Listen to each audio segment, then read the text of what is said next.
They say, oh my God, I see the way you shine. Take your hand, my dear, and place them both in mine. Hey muchachos, ¿cómo están? Muchas bendiciones para ustedes. Primero que todo, les queremos pedir el inmenso favor de que nos colaboren suscribiéndose y dejándole un like a este video, apoyando este talento, el de este joven y de mi compañero, de mi amigo. Y muchas gracias. Continúen con el video. Hoy les vengo a mostrar una bicicleta. Esta es la personal mía con la que practico el stunt. Y pues quería traerle un bike check, como mostrarle los componentes que tiene ella. Bueno, pues ella la compré hace como un mes porque yo tenía una roja. Fue con la que hice los videos anteriores en mi canal. Y esta es una nueva.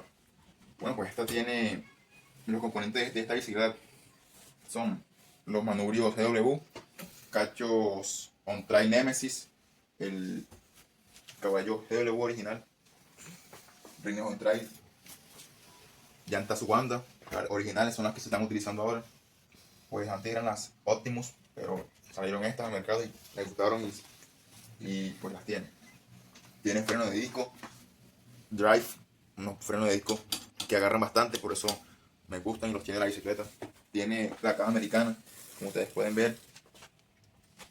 Y pues algo que me gustó de esta bicicleta es que es muy liviana para picar, para hacer combos, para hacer mano al piso, para hacer varios trucos, porque como hay muchas bicicletas que son muy pesadas y al momento de picar se cae uno.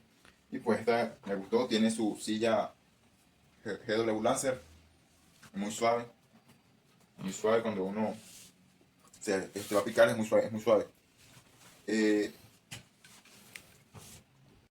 Bueno, pues parceros, ella tiene una estrella 16, un plato un poco grande. Y pues yo pues al principio cuando comencé en el deporte quería montarme en un Benzo o en un GW Raven, pero quise comprarme una de estas que son bastante livianas y son buenas. También quise muchas veces comprarme uno de BMX, un marco BMX, pero pues se dio la compra de esta y pues la adquirí. Ya.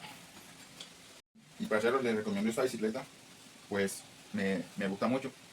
Y pues espero que les haya gustado el video y pueden suscribirse.